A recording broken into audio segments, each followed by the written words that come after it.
Well, hello everyone, it's Pete here. Welcome to part 2 of my build guide of the Tamiya heavy dump truck. So in part 1 we got to this stage where we've got the chassis together, suspension arms are on, drive shafts are in. So we need to move on to step 14 where we start putting the dampers together. Now the kit's got these friction dampers. I've got these Tamiya mini oil shocks, but I'm going to build up one of these just to check the size. Okay, so we need to put the MC8 screw through the C2 body there, and then put the end on there to the C12.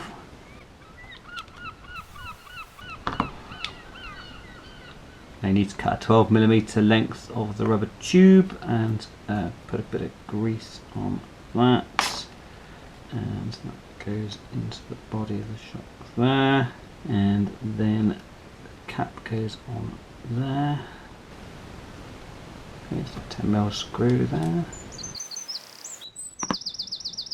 So the screw head running inside the rubber tube inside here sort of provides a little bit of a damping effect. It's not as good as an oil damper, but yeah, it's not too bad. What I found with these though is that if you're running in the dust, then it gets inside there and sort of clogs it up eventually, which doesn't really happen with the oil dampers, but say these are better than the very basic springs that you get on some kits. Okay, then we just need to put the spring on, put this end bit in there. Then there's this spacer F10, so that is that. So I'll know how long this is so I can build up the oil shocks the same. So you measure between the centres of the holes, and this is something like 63mm. So with the instructions of the mini shock set, it doesn't specifically say which bits you use to get which length of shock. It mentions certain chassis numbers but not the GF-01, so it's going to be a bit of trial and error as to which parts I use to get the 63mm length. I think I need to use the long end at the bottom of this because I think otherwise it catches on the suspension from memory of my other GF-01. Okay, so just put the O-rings in the W3 body with a bit of shock oil.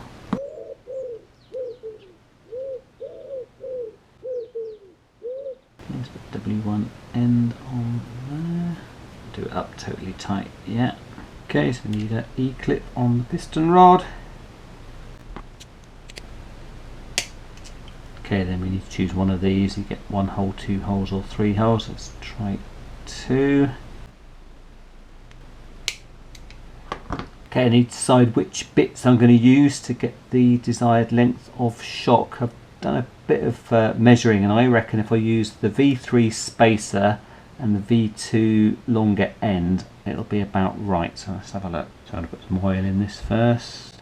Keep my finger over the end, make sure it doesn't come out again. It's the V3 spacer.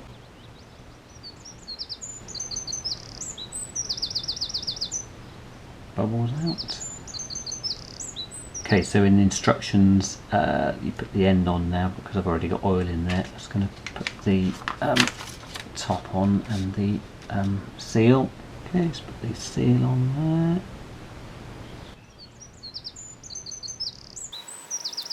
So screw the 2 ends against each other. Just dry this off. Okay, so that feels okay. Tiny bit of rebound, but yeah, that feels good.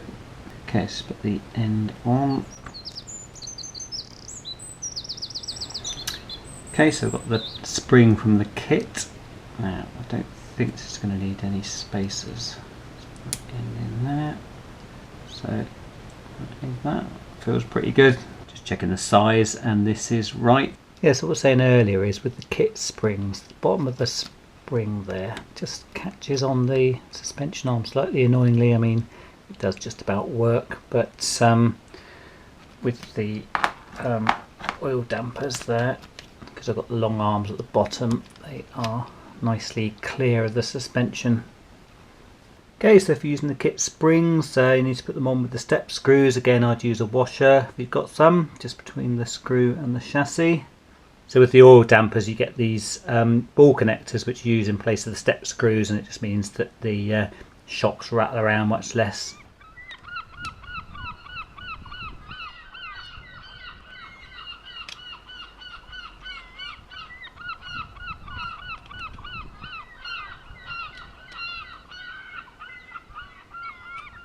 Okay, so the ball connector tapped into this hard plastic quite nicely, but in this soft plastic I noticed it sort of was spinning slightly, so I'm going to take that out and put some super glue on it.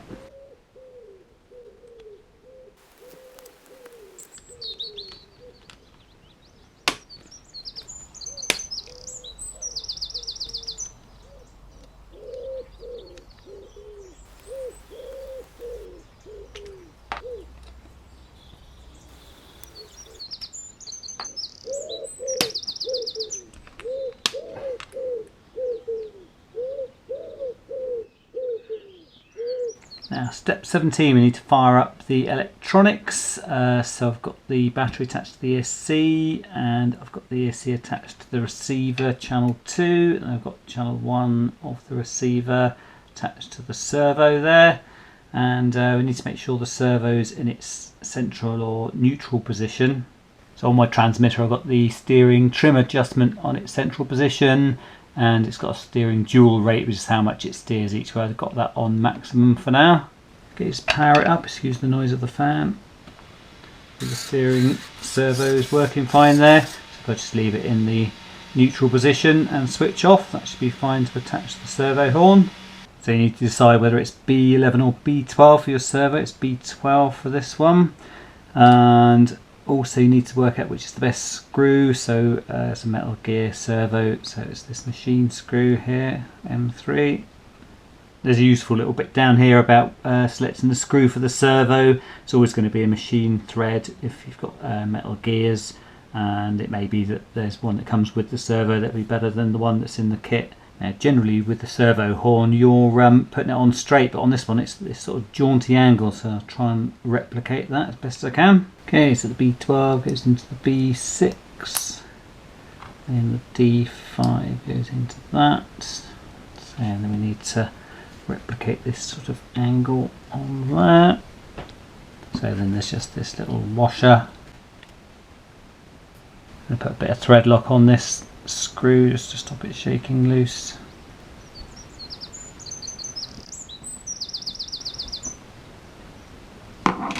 Okay, so one thing I've found with the GF-01s and the Kong head is this steering servo saver is a bit sticky and it doesn't always return to the centre, and what I think it needs is a bit of grease inside the parts, because they're too sticky. That's supposed to always return to the centre and it doesn't quite. So I was going to take this apart again and put a little bit of grease in and put it back together and see how we are.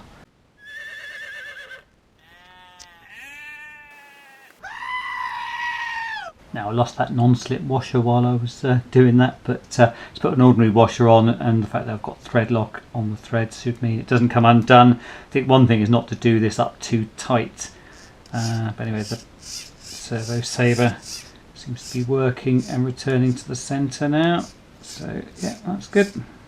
Okay, so step 18, we're doing the steering linkage. Need this part D3, and first of all we need to put these 5mm ball connectors in. So they're using these 850 size brass bushings. I've got these ball bearings.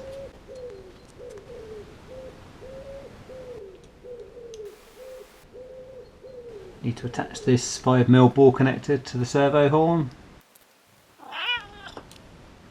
And we need to attach these C11 parts to the back of the servo. It looks like the shaped bit goes towards the back like that.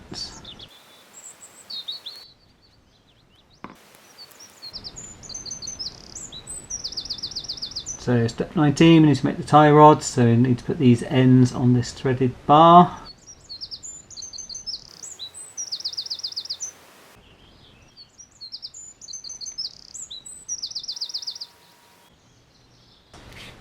Okay, so there's 3 of those. So step 20, we need to attach these rods onto the ball connectors on this steering linkage.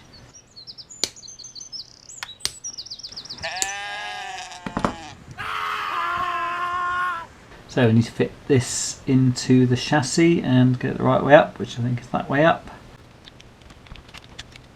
Okay, that looks right. So let's put this bar in through here. And then there's this long screw that holds that in place.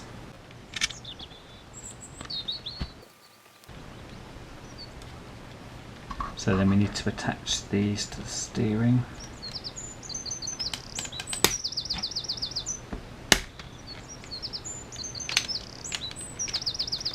Now step 21, we're attaching the servo. One thing I've just done off camera, I've put some black tape around the servo because I think the red sides of the servo sort of spoil the look a bit, because you can see this on the side of the truck. Okay, so it attaches to the side of the chassis there, and then the screws go in the back in there, and you just need a screwdriver that can slot through the back of the chassis there.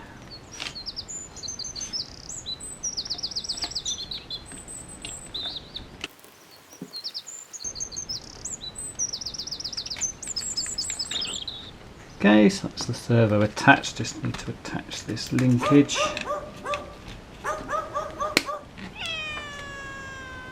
Okay, I've just temporarily plugged in the ESC and the receiver just to make sure everything works. Okay, so we've got steering, it seems to work. Just got forwards, brake, got reverse. So everything seems to work. Okay, so it's looking good so far. It seems like a good place to finish part 2 of the build guide. Thanks ever so much for watching, and I'll see you next time.